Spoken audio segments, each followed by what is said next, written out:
O Ministério Público de Minas Gerais, através do seu memorial, começa hoje uma nova página na sua história. Vamos levantar de viva voz o crescimento da Corregedoria Geral do Ministério Público do nosso Estado.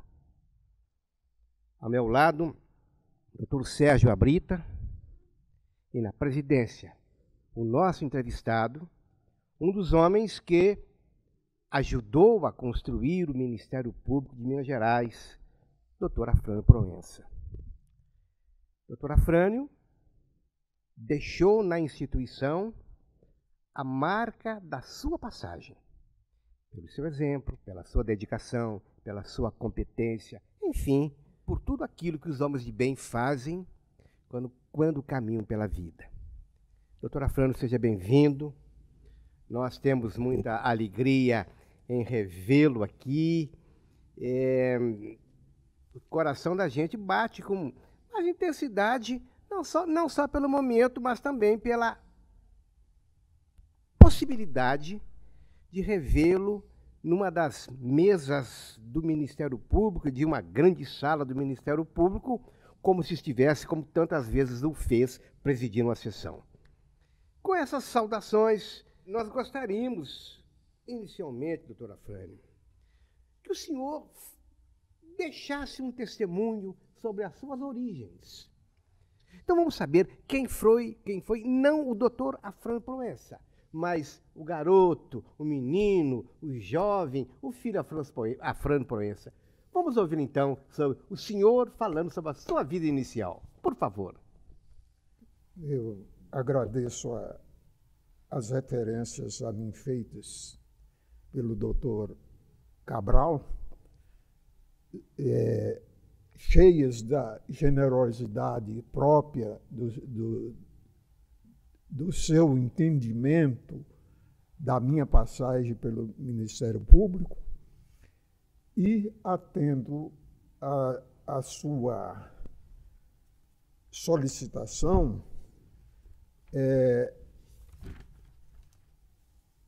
dizendo inicialmente alguma coisa sobre a minha pessoa,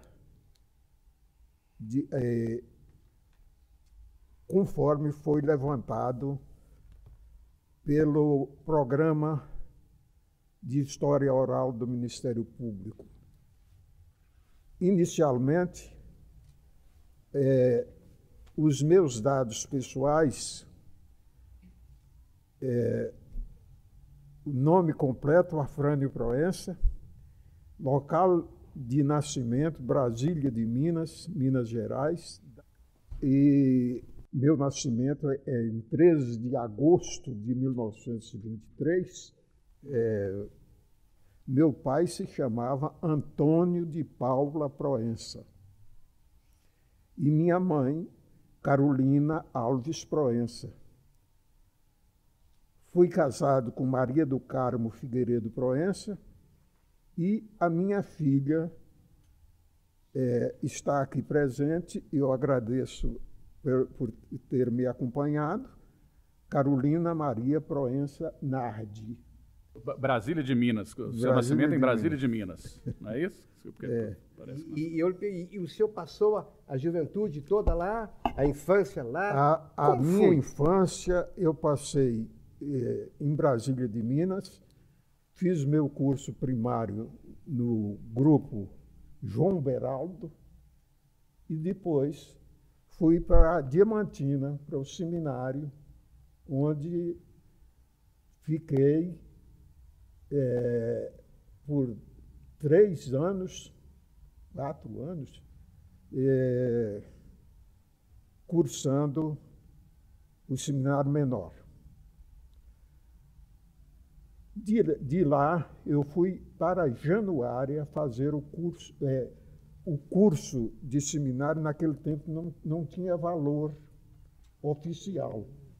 Então, eu recomecei o curso de ginásio em Januária e terminei o curso de ginásio em Januário em 1945. 1946 eu vim para Belo Horizonte, onde estudei no ginásio Marconi.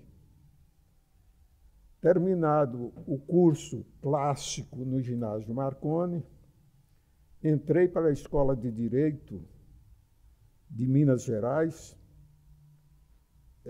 hoje o FMG, em 1950, terminando meu curso em 1955. Aqui eu devo fazer uma exposição de como eu acordei sentindo vocacionado para o Ministério Público. Já na Escola de Direito, eu fui aluno de Direito Administrativo do professor Onofre Mendes Júnior, um dos mais entusiastas membros do Ministério Público na sua função de Procurador-Geral do Estado.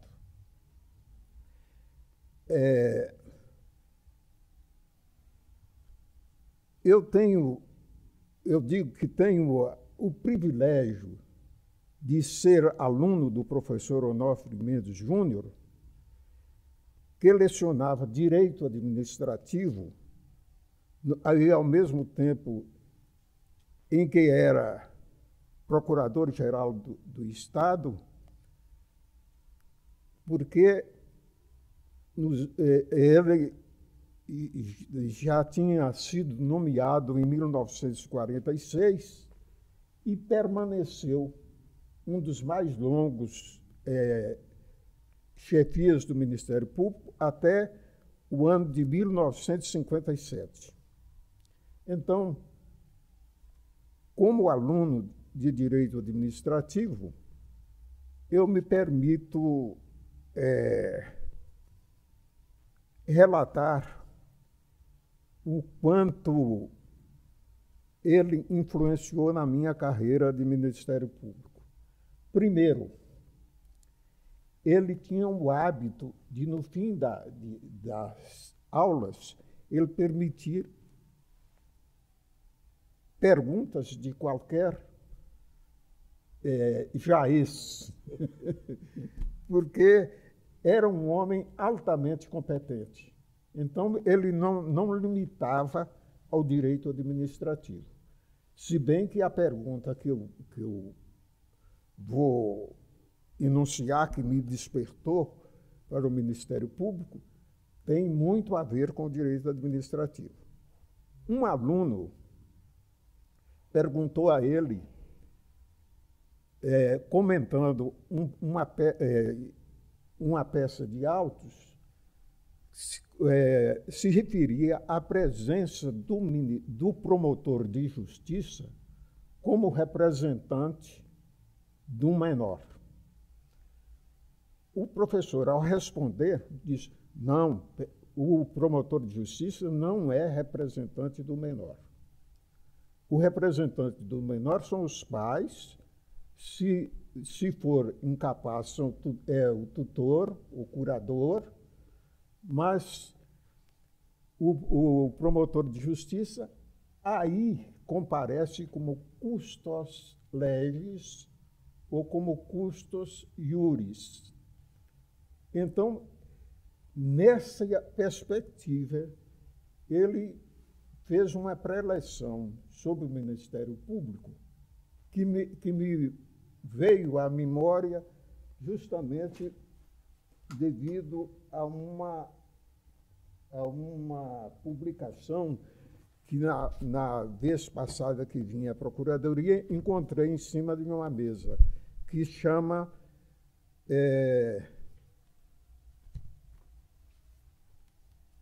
sobre as funções do Ministério Público e fala sobre o Ministério Público cidadão. essa função, inclusive para nós, alunos de Direito Administrativo, já no fim de curso, não constava de uma perspectiva de Ministério Público. O Ministério Público, no meu tempo, até então, era o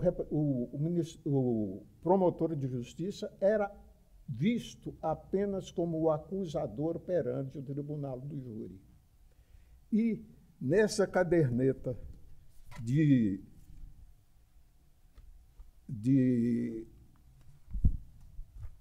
que dá ao Ministério Público o apelido de cidadão,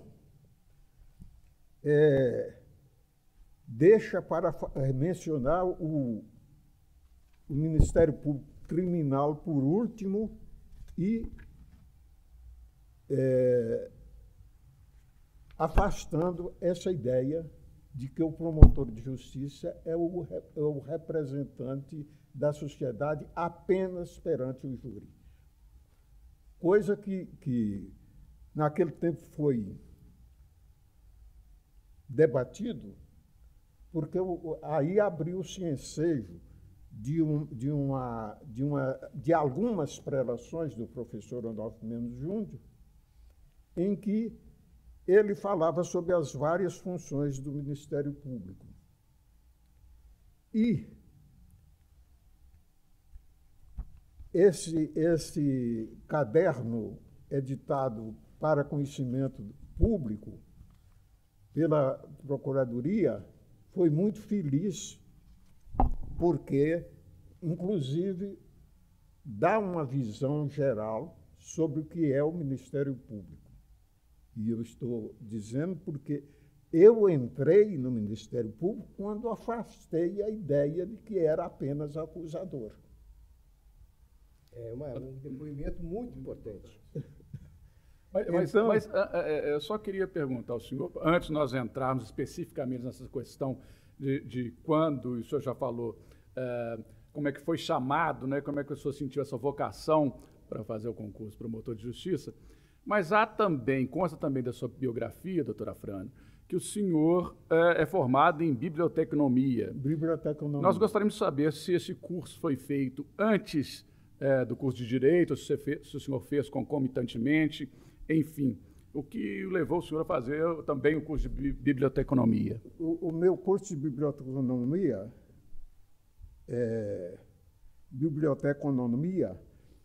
foi uma adaptação, dado o meu estilo de proceder. Quando vim para a universidade, o professor Brás Pellegrino já me classificou como auxiliar de biblioteca. Ele era o diretor da Faculdade de Filosofia. Auxiliar de biblioteca da Faculdade de Filosofia. No ano seguinte, abriu-se o curso de biblioteconomia. E eu, como auxiliar de biblioteca, me achei no dever de cursar biblioteconomia, porque apenas por indicação eu ficaria meio constrangido. E, em 1951, eu terminei o curso de biblioteconomia. Então, aí é que foi feliz a sua sugestão, porque, inclusive, eu encontrei muita oposição quando optei por deixar a chefia de um estabelecimento que era do Ministério da Educação para enfrentar uma promotoria em São Romão. Então, logo depois que eu terminei o curso de Direito, já voltado para o Ministério Público, logo em seguida, em 7 de fevereiro de 56, eu fui nomeado, naquele tempo também, outra indicação apenas de terceiros. Eu fui nomeado adjunto do promotor de justiça de Janduária, que tinha muito tempo que não tinha promotor de justiça. Muitos anos. Eu acredito que desde o meu curso secundário era o último promotor de justiça que teve em exercício regular em Janduária, tinha sido o doutor Tidomiro José Pimenta, que foi procurador de justiça aqui ainda no meu tempo. Bom, quando eu entrei, pois, para o Ministério Público, nomeado promotor de justiça, já vigia a lei orgânica do Ministério Público, A do Onofre. a do Onofre, do número 616, que estabelecia o ingresso no Ministério Público através de concurso. O Onofre Mendes fazia questão absoluta dessa, hoje chamada meritocracia, da entrada no serviço por concurso. Tanto que ele, durante o tempo dele, houve 9 concursos para promotor de justiça. E eu fui do 8º concurso, já no fim da gestão do professor Onofre Mendes. Doutora Afrânio, uma curiosidade. E para fazer esse concurso, como é que se fazia a preparação do candidato? Enfim, havia os cursinhos que nós temos hoje, o candidato se preparava sozinho, como é que ele enfim, se ornamentava, né, de conhecimentos para poder enfrentar o concurso? Doutora Brita, há uma pergunta semelhante a essa, não é o caso seu, mas quando me fizeram uma pergunta semelhante, eu iniciei a resposta dizendo: eu sou do Ministério Público ainda heróico, dos tempos heróicos do Ministério Público. Não havia nada de procurar. E nem havia também interstício e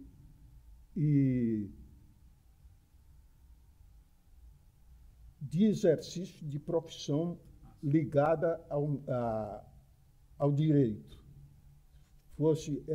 Saía bacharel e podia fazer o concurso imediatamente. O que aconteceu com o senhor, então? Foi também o que aconteceu comigo. Eu saí da escola em dezembro, em fevereiro eu já fazia o concurso. Doutora Afrânio, e nessa sua caminhada dentro do Ministério Público, quais as dificuldades que o senhor se recorda nos primeiros anos de exercício como promotor, nas comarcas, nas atividades? Olha, a minha primeira comarca, como promotor de justiça, foi São Romão. São Romão também já tinha longo tempo sem promotor. Eu acredito que eu fui o primeiro promotor de lá, e sem juiz. Isso, de repente, tornou-se... O juiz era um farmacêutico prático, juiz de paz. Existia todas as funções de juiz de direito, exceto aquelas de de conduzir processo mais complicado, porque não podia ser até uma pessoa analfabeta, né? Volto a me referir ao professor Onofre Mendes, como o Onofre Mendes, naquele tempo, já era completamente contra a soberania do tribunal do júri, que ele dizia uma posição anacrônica, porque bastava ser jurado. Podia ser analfabeto. Uma vez que fosse jurado, ele podia exercer um julgamento do bem mais precioso que foi suprimido a um cidadão, que é o bem da vida. Nos casos de homicídio, o juiz era soberano, era o tribunal do júri. E o professor Onofre Mendes batia-se nisso para se declarar contra. E então era uma posição, naquele tempo, bastante avançada, porque era um tempo também que se falava muito em democracia, em povo, em atender, em representação do povo. Ele falou, mas nós fazemos o contrário das outras profissões. Nas outras profissões liberais, quando a coisa é mais complicada, se exige os títulos necessários para o exercício. Aqui, quando o bem atacado é o maior bem da vida, que é a própria vida, então nós voltamos a qualquer do povo. O senhor esteve em São Romão, de lá o senhor foi para essas comarcas? De São Romão, eu fui promovido, antes de completar 2 anos também, fui promovido para Januária, porque também, durante esse período, não tinha promotor em Januária. Mas eu, como era casado com a minha mulher, era de Januária, como meu pai também era de Januária, eu voltei para Januária como promotor de justiça, antes de completar os 2 anos, fui promovido para Januária. Em São Romão, a minha vida era meio complicada, porque não havia juiz de direito. Eu era o único a frequentar o fórum. E, quando precisava de um despacho de juiz, eu tinha de ir ou à farmácia do farmacêutico também. Leigo, né? Leigo. E para pedir os despachos que eu mesmo dava. Ensinava o despacho ao leigo. Então, eu passei por isso é que eu digo que eu sou dos tempos heróicos do Ministério Público. Em Januária, como eu disse, desde que saiu o doutor Tidomiro José Pimenta, ficou a comarca apenas como trampolim. Era comarca de segunda, os promotores de primeira aqui da região mais próxima da capital aceitavam e se removiam logo depois. Às vezes, uma semana depois, eles estavam pedindo remoção e obtinham voltando para cá. Então, em Januária, eu tive vários incidentes decorrentes também da falta de visão do que fosse o Ministério Público em geral. Me lembro que uma vez procurado, não sei nem porquê, por um vaqueiro que tinha, numa vaquejada, furado o olho, eu entrei com uma ação pedindo a indenização. Foi um escândalo na comarca. O que eu tinha com isso? Mas esse incidente, por exemplo, se repete em Mariana, aqui nas Bárbaras da capital. Eu entrei com a petição embargando, atendendo a um ofício, embargando a pintura, a descaracterização da fachada de uma casa. O proprietário também achou um absurdo. O que o promotor teria com aquilo? Aquela mentalidade que o promotor era acusador só no júri. Então, eu passei por essas situações durante todo o meu labutar de promotor de justiça. E nessas comarcas, doutor Alfredo, pelas quais o senhor passou, quais eram, naquela época, as relações que existiam entre os membros do Ministério Público e da magistratura? Como é que nós éramos recebidos e tratados? Olha, em São Romão eu não tive juiz, e nem juízo de ir para lá. E em Januária,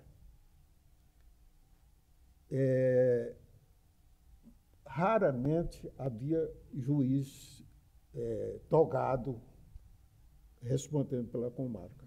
Seria injusto se eu não dissesse que nos últimos anos eu tive ótimos juízes. Eu já havia tomado uma atitude, hoje muito corriqueira, de fazer, imitando palidamente o Onofre Mendes, fazer promoção do Ministério Público em sala de aula. Então, eu dava aula no ginásio São João, na escola normal, no Instituto Cultural do Médio São Francisco. Eu dava aula de manhã, de tarde e de noite. Qual matéria que o senhor lecionava?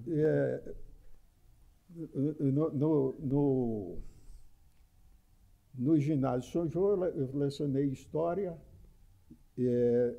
Na escola normal, eu lecionei Psicologia. E no Instituto Médio São Francisco também História. E fazendo dali um meio de propagar, de esclarecer, sempre que era possível, quais as funções do promotor de justiça do Ministério Público. Em Januário, eu cheguei a ter um atrito com a diretora da escola, porque os funcionários do Estado de Minas entraram em greve, os professores, por reivindicação salarial.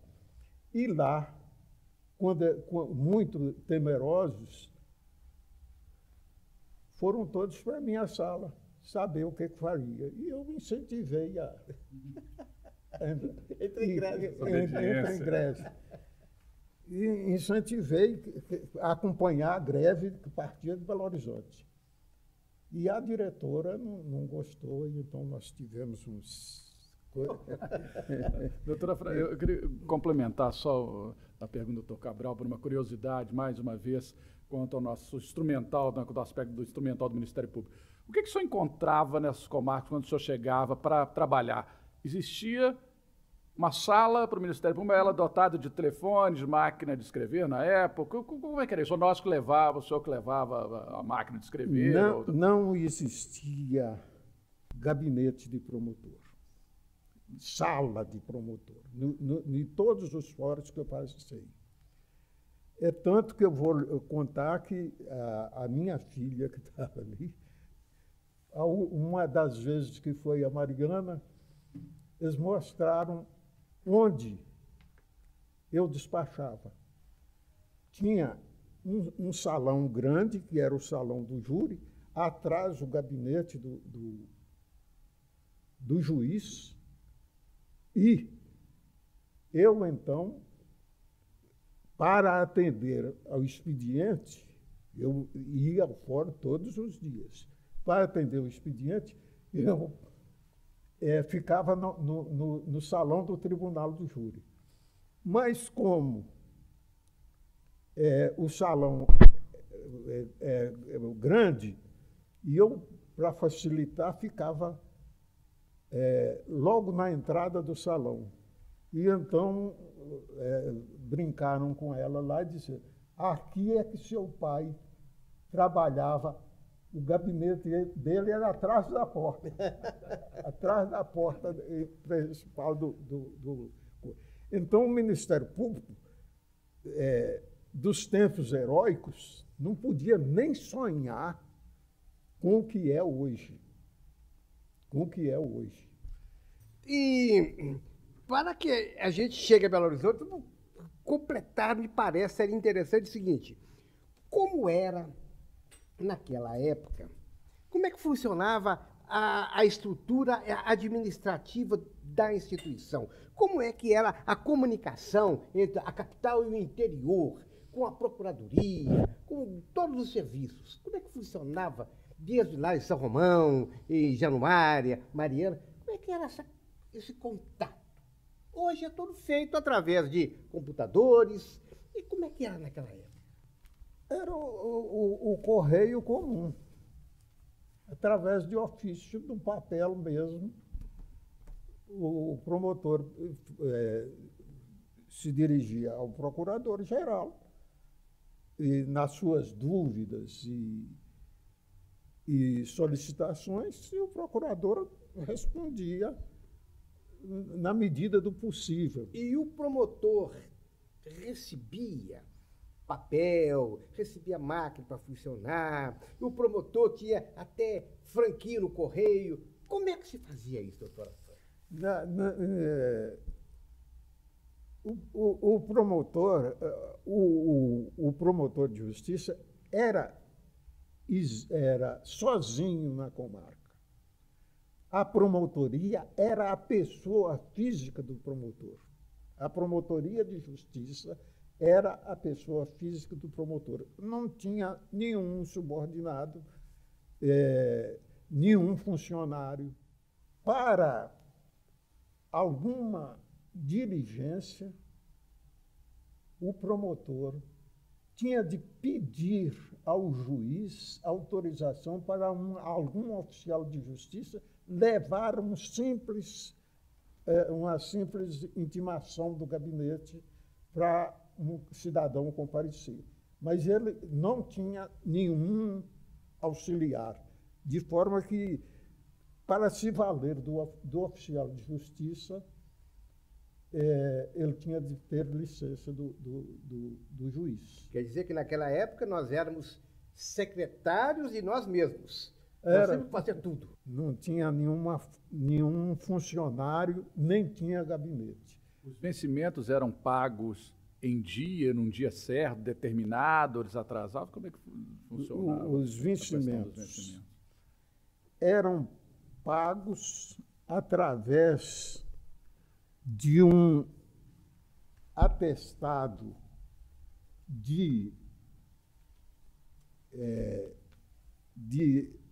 permanência no serviço, que era dado pelo juiz, e o pagamento era feito pelo coletor estadual.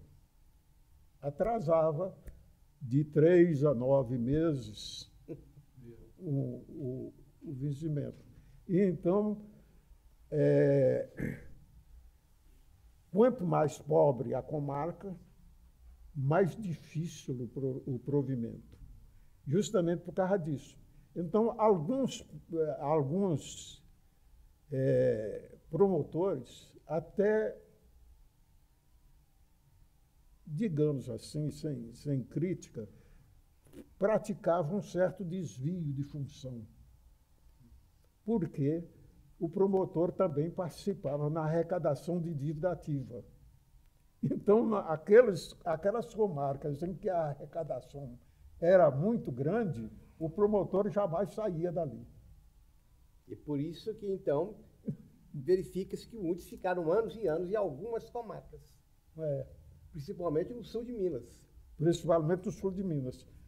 Se não me engano, nas metas do segundo mandato do Castelar Guimarães, uma das metas seria a remoção compulsória de promotor. Remoção, não era rebaixar. Justamente para evitar isso. A pessoa se acastelava na comarca que desse maior arrecadação de dívida ativa. Então, vamos agora, nós estamos chegando em Belo Horizonte. Pois bem, em 74 o senhor teve promoção para Belo Horizonte. Na prática, como é que funcionava o processo de promoções e remoções naquela época? Para Belo Horizonte. Mas, olha, para Belo Horizonte, enfim, as promoções, como é que eu não fiz na época? Como é que funcionava? Eu, quando vim para Belo Horizonte, eu tinha entrado numa lista de promoção por merecimento, mas eu não fazia pedido. Então, não fui escolhido pelo governador. Logo em seguida, houve uma vaga por antiguidade. Aí eu preterido na lista de merecimento, eu entrei na de antiguidade e vim. Já era alternado merecimento e antiguidade. Mas como é que funcionavam? Isso nós estamos falando para as futuras gerações. Como é que funcionava o sistema de merecimento aqui? Qual era o sistema para você entrar numa lista, para você ser promovido? Como é que funcionava? Fazia-se o pedido. A comissão de promoção, Isso. E depois fazia-se o pedido político. Então, pedia de um lado e de outro. Mas permita-me puxar um pouco mais. A comissão de promoções, bastaria o pedido ou teria que haver visitas? O que é que nós... Eu lhe pergunto isso porque eu também passei aquela época. Mas é bom que o senhor mostre também como era. Havia membros da comissão que fazia questão de ser visitado em casa e fazer o pedido. Era um modo dele se promover como autoridade perante... Mostrar a grandeza dele. A grandeza dele. O promotor do interior vir e fazer pedidos e coisas, mas isso... Há esses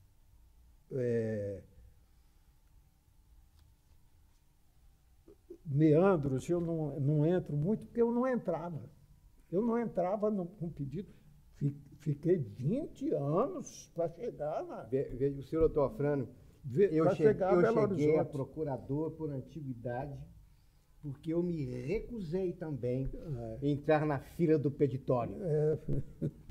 Doutor Otofrânio, quando o senhor veio para cá, então, em Belo Horizonte, como é que era a realidade institucional? Quais haviam sido as mudanças, né, ocorridas no Ministério Público que o senhor já podia sentir nessa época que o senhor veio para cá, na década de 70? Olha, em 74, eu já, quando cheguei, o procurador de Justiça foi um dos grandes procuradores do Ministério Público também, era o Wagner de Luna Carneiro.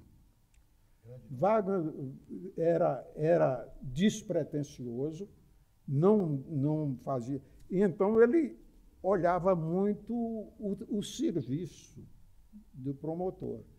É tanto que, logo que eu cheguei, como 5º promotor de justiça substituta, eu fui requisitado por ele para o gabinete. E fiquei no gabinete algum tempo e... Só interrompendo um segundo, onde funcionava a Procuradoria de Justiça à época? Acho que funcionava na Avenida João Pinheiro. João Pinheiro. Então, cartório, 3º ou 4º andar.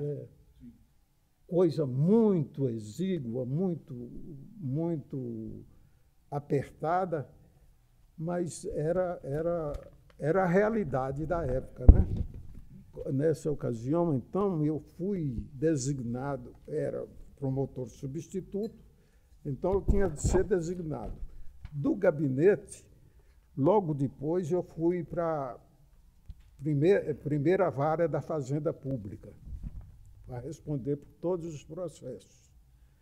E isso foi em 74, designado a exercer as funções do Ministério Público em todos os processos perante a primeira vara da Fazenda Pública. Então, lá eu fiquei por algum tempo e fui exercendo algumas funções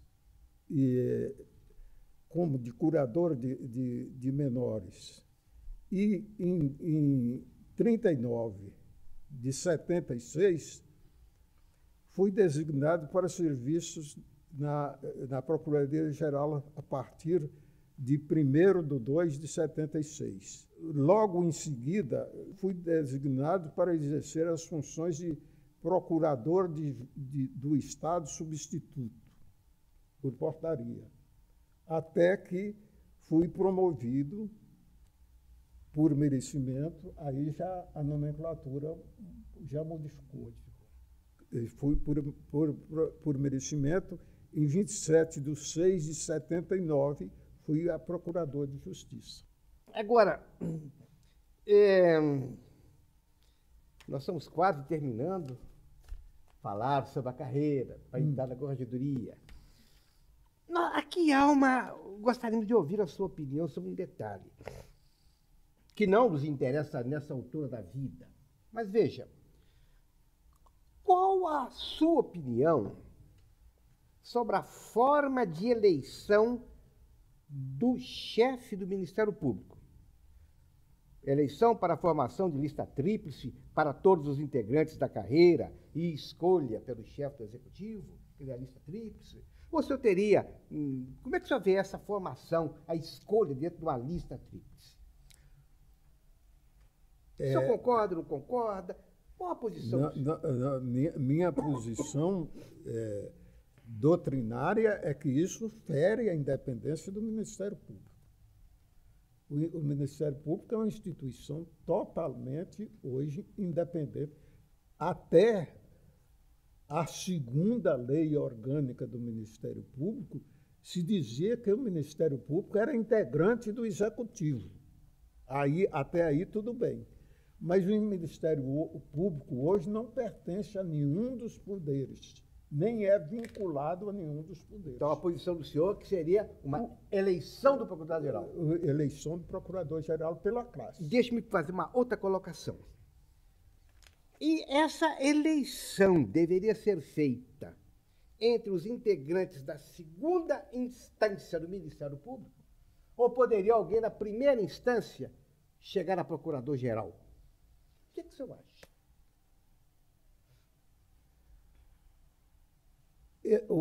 A minha posição aí vai depender de uma semelhança legal, um paralelo legal que vigiu no tempo do Dr. Mauro Gouveia.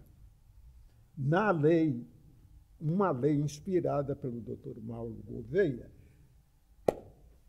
cortou uma um expediente que era nomear o procurador-geral, a revelia da classe, o governador nomeava algum apaniguado do governo só para esperar a vaga do quinto e ia direto para o tribunal. Chefiava o Ministério Público alguns meses, um ano, e ia direto para o tribunal. Então,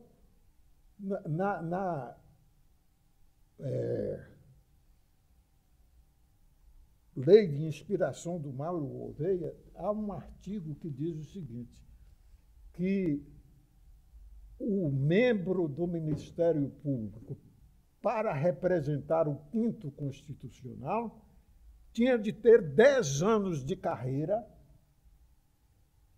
É verdade.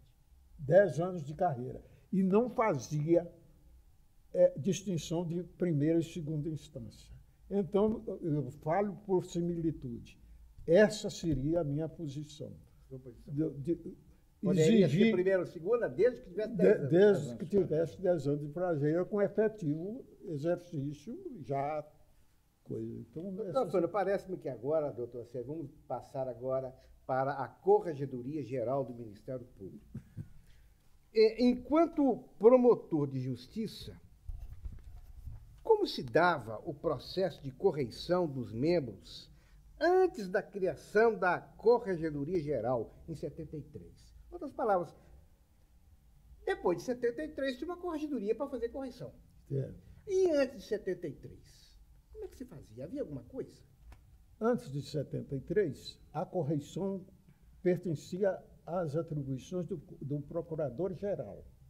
Uhum.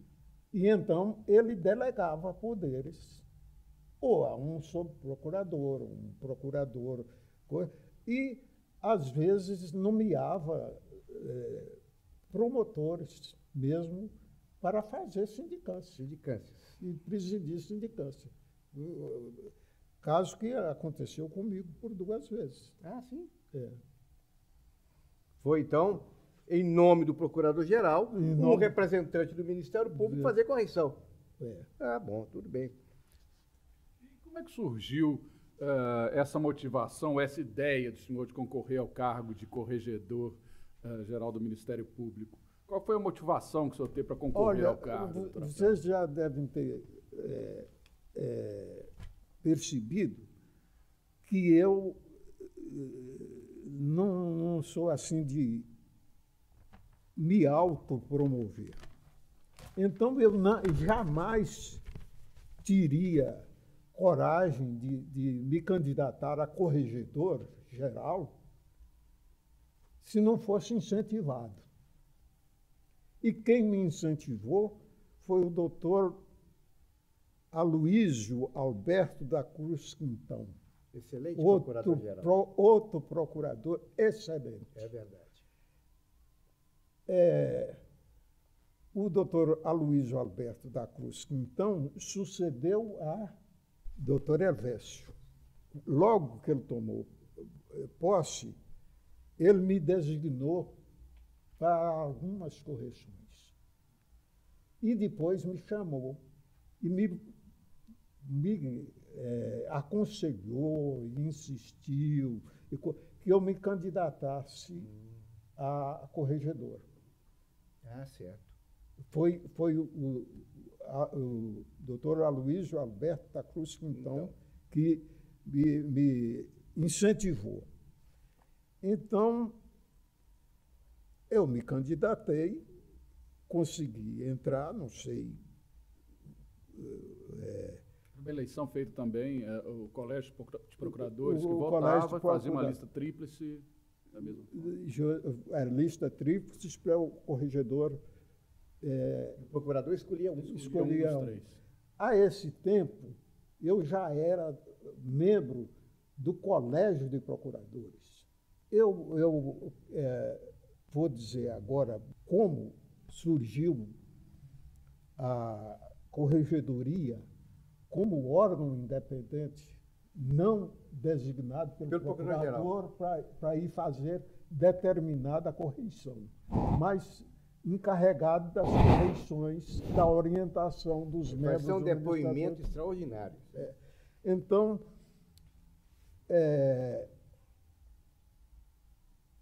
eu acredito que seja a redação do Dr. Alberto Pontes uma exposição de motivos para a reforma da Lei 616. Eu me recordo disso e é verdade. Foi o Dr. Alberto Pontes. É? Eu me recordo disso. Nessa exposição de motivos, o Dr. Rondon Pacheco assumiu uma posição que é digna de nota, porque ele subscreveu uma exposição de motivos que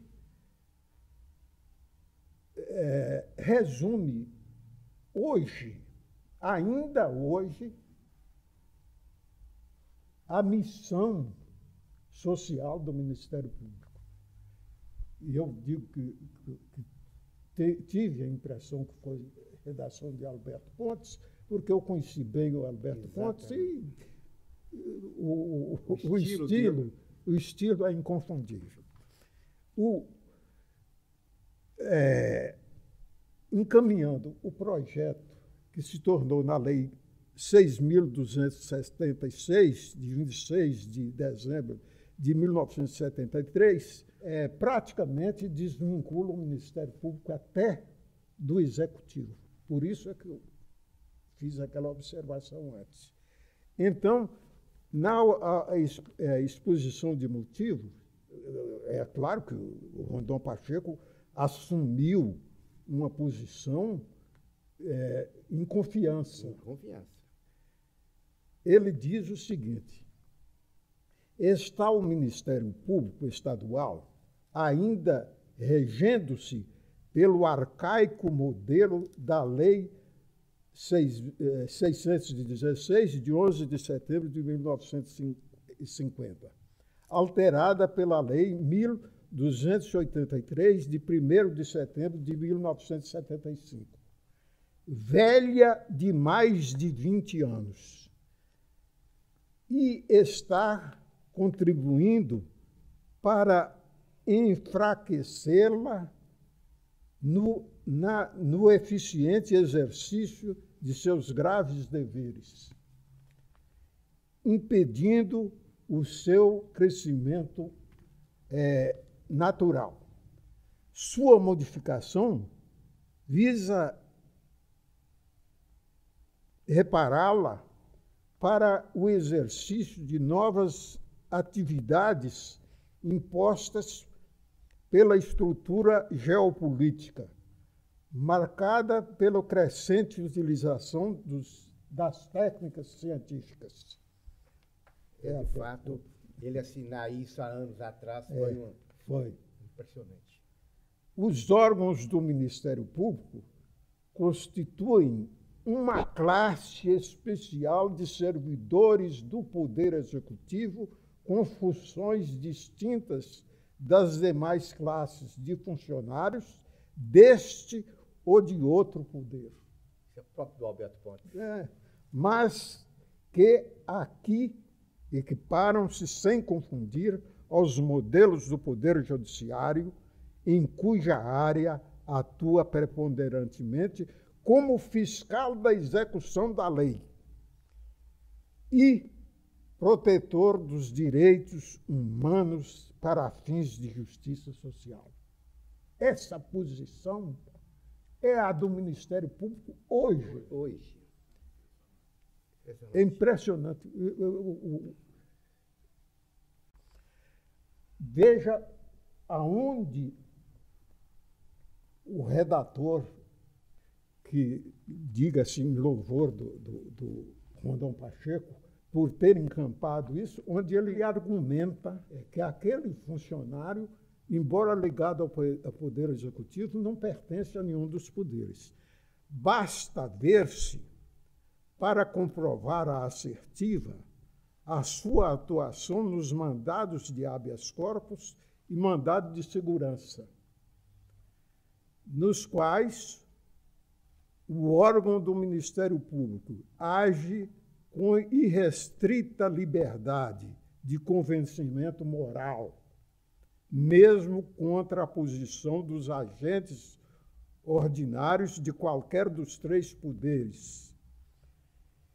Instituição de tão relevante importância ao perfeito funcionamento do regime, precisa ser convenientemente aparelhada funcional e materialmente para cumprir as tarefas que lhe cometem a Constituição e as leis.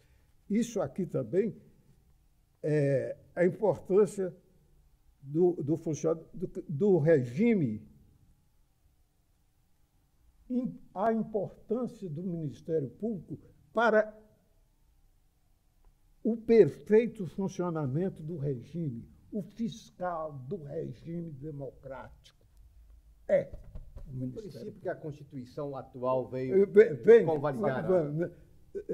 Quer dizer, o Alberto Pontes e o Rondon anteciparam posições que vieram depois na Constituição Federal. Fernando, e quando o senhor chegou, então, na Corregedoria, como é que ela se estruturava? Aonde ela se localizava? É uma curiosidade que eu tenho, porque a Corregedoria, se não me engano, ela funcionava no mesmo prédio da Procuradoria de Justiça. E logo em seguida ela se transferiu para o Fórum. Primeiro, por quê? Qual a razão, se o senhor sabe o motivo dessa transferência? E como é que se estruturava a Corregedoria quando o senhor, então, iniciou nela os seus trabalhos? Olha, a pergunta é muito pertinente, porque, inclusive, na história do Ministério Público, há uma referência que me deixa um pouco constrangido, porque lá se diz que a Corregedoria foi para o Fórum Lafayette por imposição do Procurador-Geral, que era, ao tempo, o Dr. Tibúrcio, cujo chefe de gabinete era o Dr. Antônio Lopes Neto, e me deixa porque parece que eu me subordinei por demais à imposição de mudança da Corregedoria para o Fórum Lafayette. Mas o argumento que eles usaram, além da exígua acomodação da Procuradoria-Geral e do Ministério Público, no edifício Mirafiori e no edifício depois, eram, embora já eram apertadas para o funcionamento, ao mesmo tempo, da Procuradoria-Geral, com todos os seus departamentos, e da Corregedoria do Ministério Público. E o argumento que me convenceu foi o seguinte: é que a Corregedoria da Justiça também funcionava lá. E no mesmo andar eu iria funcionar com a minha Corregedoria. É verdade, no mesmo andar. No mesmo andar. Então, esse argumento me convenceu. A Corregedoria de Justiça ficava numa ponta e a do Ministério Público no meio. No meio do quarto andar. No quarto andar. Também muito apertada. Também, muito. Mas eram salas em número, eram 3 salas em número superior a que eu tinha no edifício Mirafiori, que eram 2. Como, naquele momento, o senhor chegou no primeiro mandato, depois no segundo, como se estruturava a corregedoria? Materialmente, fisicamente e em matéria de pessoal, o que o senhor lembra? Quando no meu primeiro mandato, eu sou muito de não fazer alarde das coisas. Então, eu cheguei, encontrei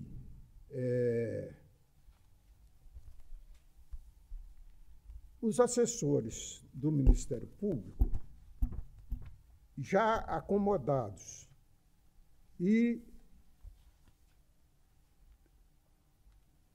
eram Carlos Alberto Alves Pena e Emanuel Marzano, que vinham da gestão do doutor Helvécio. Homens excelentes. Homens excelentes.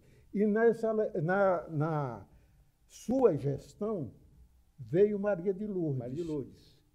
Maria de Lourdes de Oliveira também.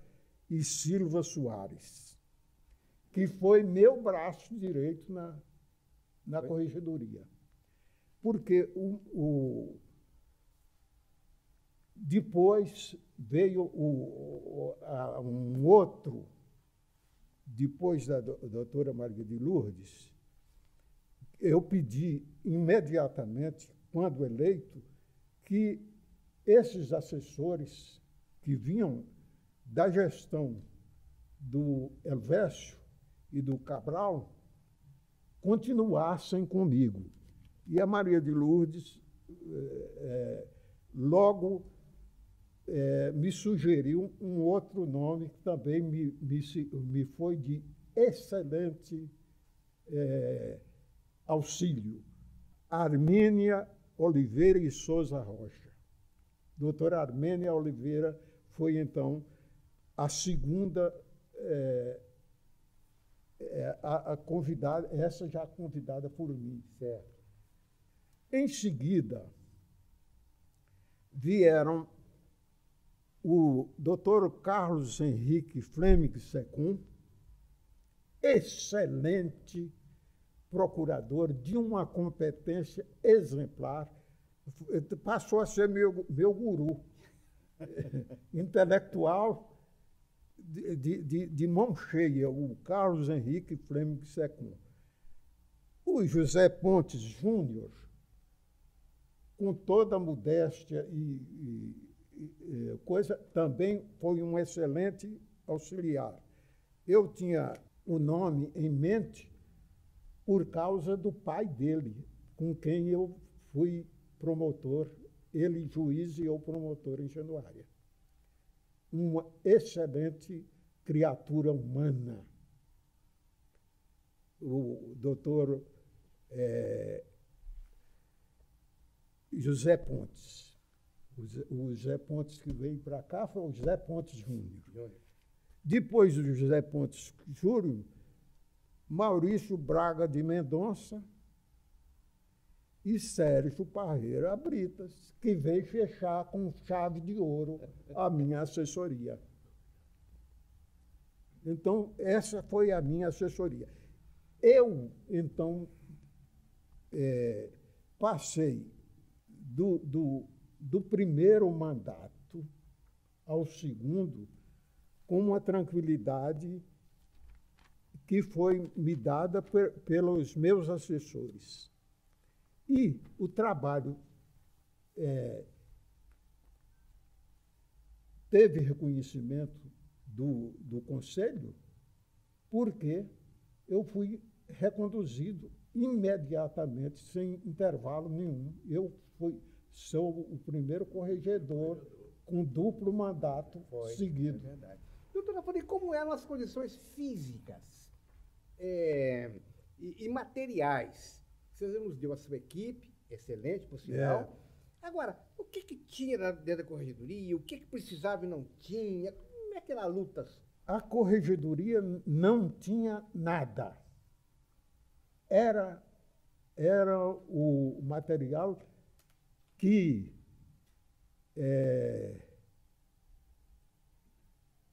sobrava da Procuradoria-Geral no edifício Mirafiore E, quando eu fui para o Fórum Lafayette, eu não tive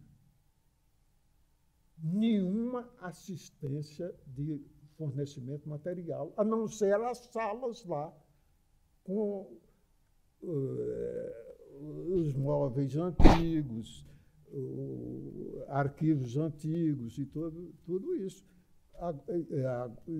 Eu não sei até que ponto o chefe de gabinete tinha uma ascensão tremenda sobre o doutor Tribúrcio e não ia com nem a cara. Pronto. Desses problemas enfrentados pela corregedoria, nós vamos lembrar também das correições, né? Como é que o senhor, então, planejava isso? Como é que essas correições eram feitas? Enfim, havia facilidade para conseguir, então, o pessoal, o carro, a Procuradoria-Geral de Justiça fazia... A Procuradoria já tinha um carro próprio. E esse carro me levava onde fosse necessário. E eu fazia sempre as correições com 2 ou 3 assessores e iam no carro, todo mundo junto. Se me permite lembrar, eu inclusive viajei várias vezes com o doutor Afrânio, né? Foi assessor dele de 90, 91. É muito interessante esse depoimento do doutor Afrânio, porque aqueles que estão provocando as suas reminiscências também participaram com ele da história. Bom, muito bem, doutor Afrânio, vamos continuar aqui. Só tem muitos... dentro da corregedoria, como corregedor, teve desafios enfrentados no trabalho, seja aqui promotores da capital, do interior. Quais foram os maiores problemas que o senhor se deparou com eles ou enfrentou na corregedoria? Tive uma gestão tranquila. Eu sempre, felizmente, fui muito respeitado pelos promotores de justiça. E continua. E 2 ou 3 vezes eu tive de enfrentar situações de cobrança do colégio, porque quando o estágio probatório passou a ser fiscalizado pelo corregedor-geral, eu distribuía, era automaticamente distribuído o serviço pelos assessores, que analisavam as pastas dos promotores em estágio probatório. Uma vez eu sugeri a convocação de um promotor ali da região da Zona da Mata, eu não me lembro mais o nome, comarca, e eu sei que esse promotor, que me pareceu, pela análise do assessor, que não tinha condições de continuar, fosse trazido para cá para reciclagem no curso, como é que chama? Um curso que naquela época era feito pelo Centro de Aperfeiçoamento. Nós chamávamos de escolinha. A escolinha. Mandado para a escolinha. Era para a escolinha. Não foi chamado, mas depois o promotor mesmo, que era ligado lá ao Rio de Janeiro, pediu exoneração, foi exonerado. Então, não houve maior problema, não. E teve um outro caso em que eu sugeria a abertura de um inquérito de uma promotora aqui da capital. E o corregedor e o procurador não concordou comigo. A não ser isso, Não teve mais problema. não tinha. Na sua gestão, então, na corregedoria, doutora Frane, quais foram suas principais realizações, quais foram as propostas que o senhor efetivamente implementou, que o senhor se lembra, para nos contar aqui um pouco? Olha, como eu disse de início, eu me considero não um imaginador e um gestor inspirado em criar alguma coisa. Eu me inspirei sempre no cumprimento do meu dever funcional. Então, eu cumpria rigorosamente e lia sempre quais eram os meus deveres e procurava cumpri-los de acordo com o meu convencimento moral, como está nessa exposição de motivos que nós lemos. O meu convencimento moral sempre independente. E como de início eu disse que vestia a camisa do doutor Onofre, depois foi do Aloísio. E Aloísio Quintão foi quem melhor para mim interpretou o Ministério Público de 88. A começar do seguinte, da definição do Ministério Público, que se encontra no artigo 127 da Constituição Federal, que diz o seguinte: esse artigo contém a programação de crescimento do Ministério Público. Não precisava mais nada, bastava interpretar o que diz a Constituição auto-aplicável. O Ministério Público é instituição permanente, essencial à função jurisdicional do Estado. Não há Estado sem Ministério Público. Incumbe-lhe a defesa da ordem jurídica. Não há justiça sem Ministério Público. O regime democrático. Não há democracia sem liberdade do Ministério Público. E dos interesses sociais e individuais indisponíveis. Essa última disposição do artigo 127 é que, no meu entender, abre toda essa cortina do Ministério Público. Ele faz a defesa dos interesses sociais e individuais indisponíveis. Como é que pode haver defesa de interesses sociais e individuais indisponíveis? É a própria democracia que diz isso.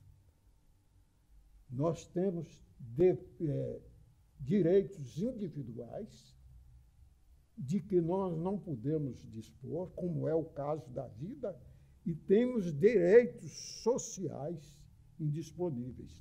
Então, o Ministério Público age como custo juris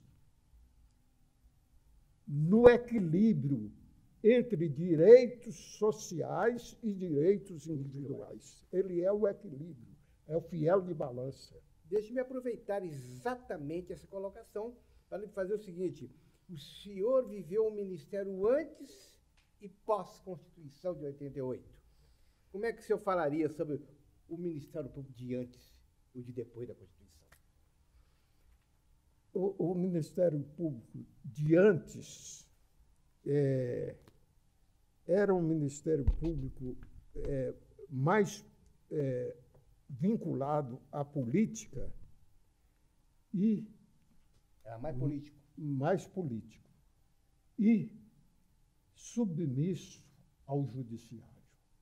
O judiciário é que nos cedia uma sala do fórum, se quisesse. Dava até móveis. Dava, e carros. Carro, velhos. Então, só havia orçamento do tribunal, do judiciário. O Ministério Público era um apêndice do judiciário. Um apêndice inclusive, era um apêndice da Lei de Organização Judiciária. Era apenas um capítulo da Lei de Organização Judiciária, quando passou a ser um capítulo da Constituição, uma enormidade de progresso. Eu gostaria de lembrar também, doutora Franjal, que nos afetou profundamente a época, e tem impressão que resvala até hoje no nosso histórico, foi a questão da greve geral de fevereiro de 1990. E, se o senhor se lembra, qual foi a reação do Estado, da mídia? E que o senhor nos falasse um pouco também, se o senhor se lembra do famoso aviso número 1/90 da Corregedoria do Ministério Público, né, que tratava do assunto. Como é que foi a reação do Estado, da mídia à nossa greve? A greve foi muito comentada porque o Ministério Público tomou uma atitude que era de reivindicação de vencimentos e queria se equiparar ao judiciário, coisa que os juízes jamais entenderão. Até hoje, eu acredito que eles não entendem isso. E, naquela época, foi uma época muito agitada, porque, em decorrência da greve, houve uma reação também da AMAGES, que, na pessoa do Dr. Lincoln Rocha, presidente da AMAGES, fez uns comentários terríveis contra o Ministério Público. Até publicados em órgão do Estado. Do Estado não, órgão noticioso do Estado. Órgão noticioso do Estado. Não no órgão oficial.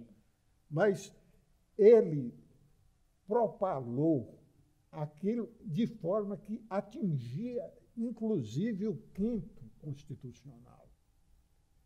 O quinto constitucional, que tinha ótimos ex-procuradores lá, já como desembargadores. E Aloysio Quintão, mais uma vez, saiu em defesa do Ministério Público e se indispôs terrivelmente com a magistratura. Porque a mídia foi todo para o lado da magistratura, condenando a nossa greve, a nossa reivindicação salarial e essa coisa toda. E o doutor Aloysio Quintão pôs os pingos nos is.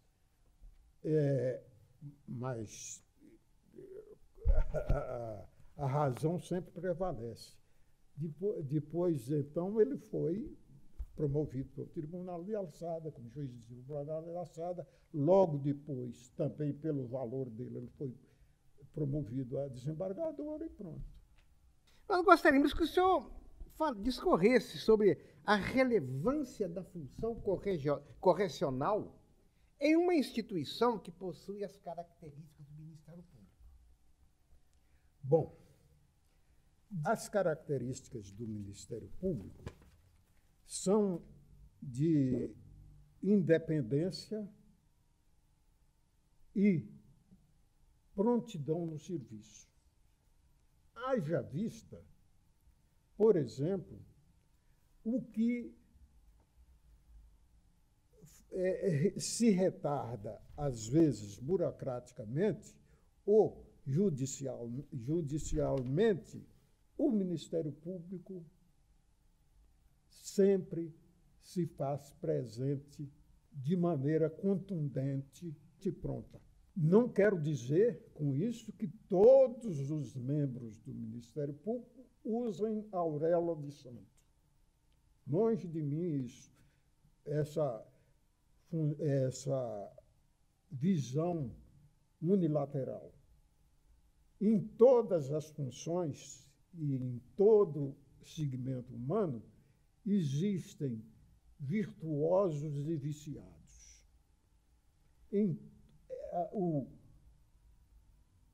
O erro é uma questão inerente ao ser humano. Ser humano. Agora, como instituição, o Ministério Público leva uma vantagem sobre outras por causa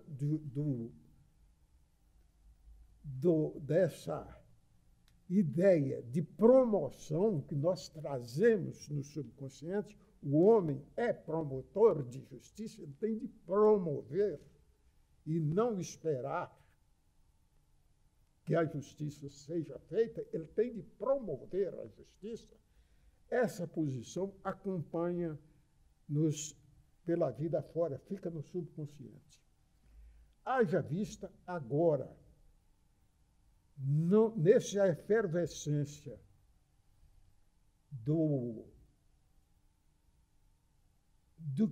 porque passa o Congresso Nacional e o governo em geral, em face de corrupção e de alinhamento com o crime organizado, eu me refiro ao caso Cachoeira, até agora, de um dia para o outro, só o Conselho Nacional do Ministério Público abriu sindicância e está em andamento para saber o que aconteceu com o Procurador-Geral,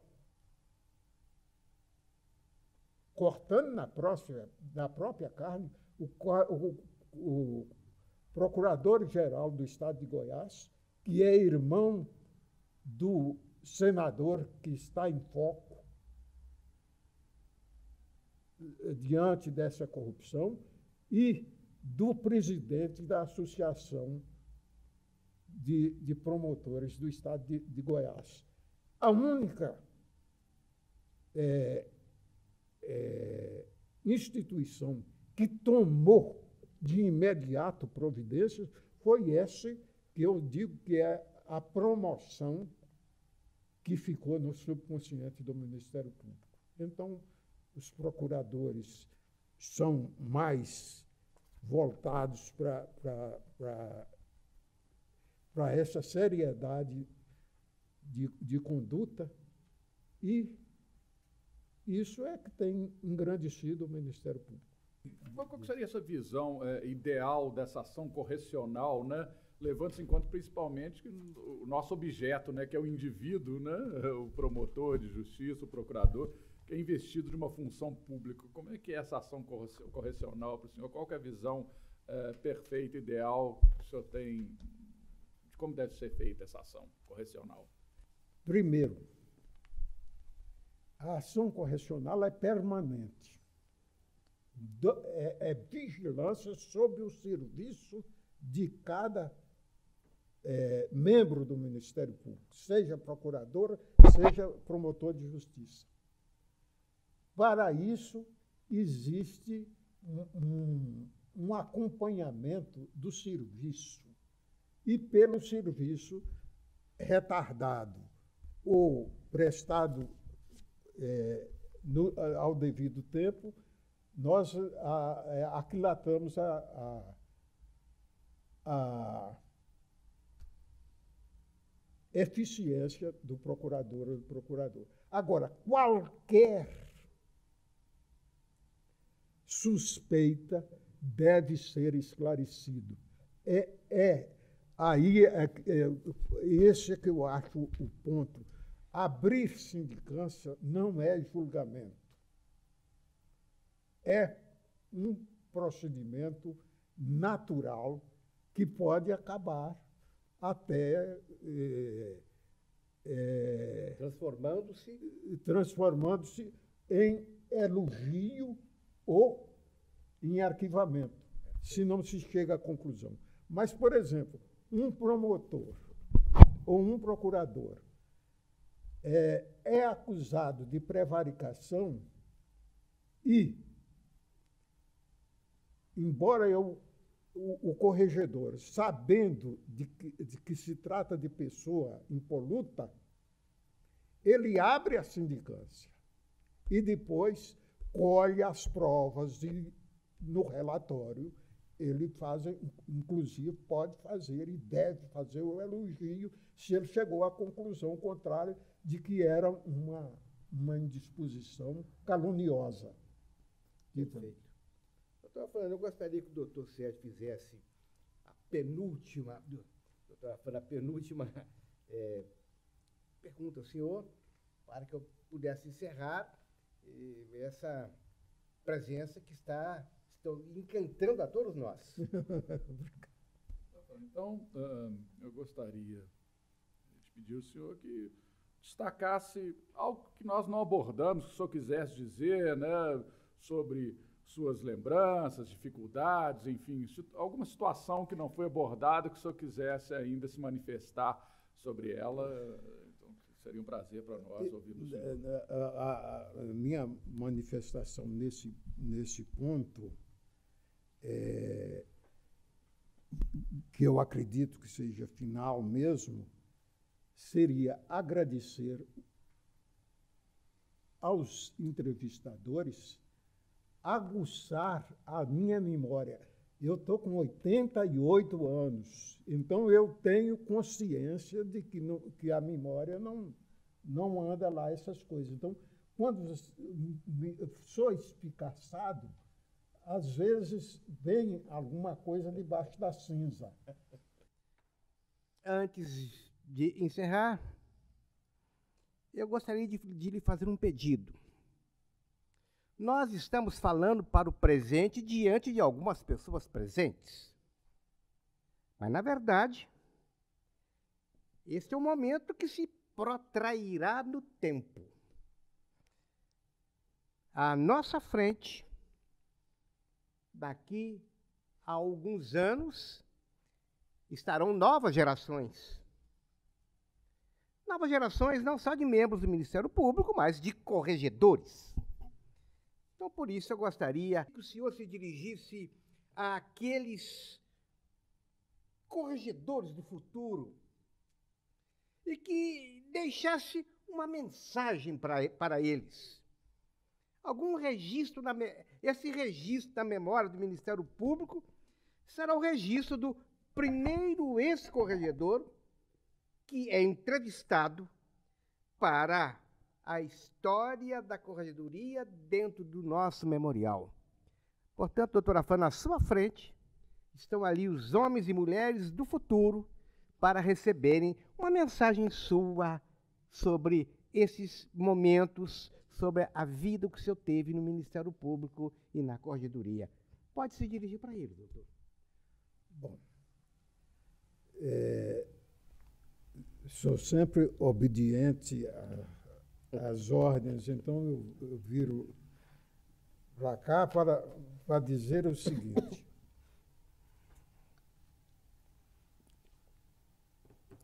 Aos futuros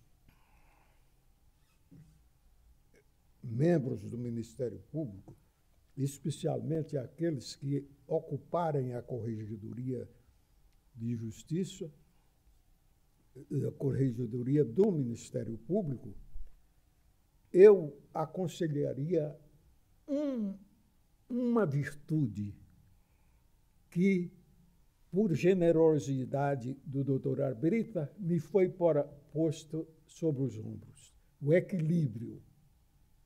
O equilíbrio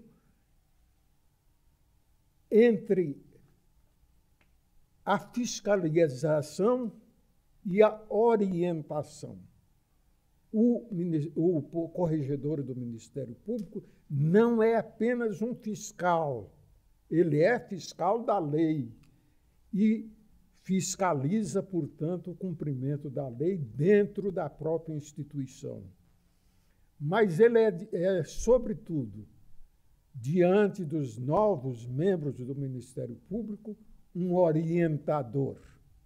Então, o equilíbrio do orientador com o fiscal é que faz a estrutura do Ministério Público andar. Eu estou tranquilo por dizer essas palavras, aproveitando a deixa do doutor Abrita, porque sempre procurei manter o equilíbrio. E tenho a honra de abrir como primeiro corregedor essa segunda etapa da memória oral do Ministério Público, ciente de que cabe a mim iniciar esses encontros não por merecimento, mas por antiguidade.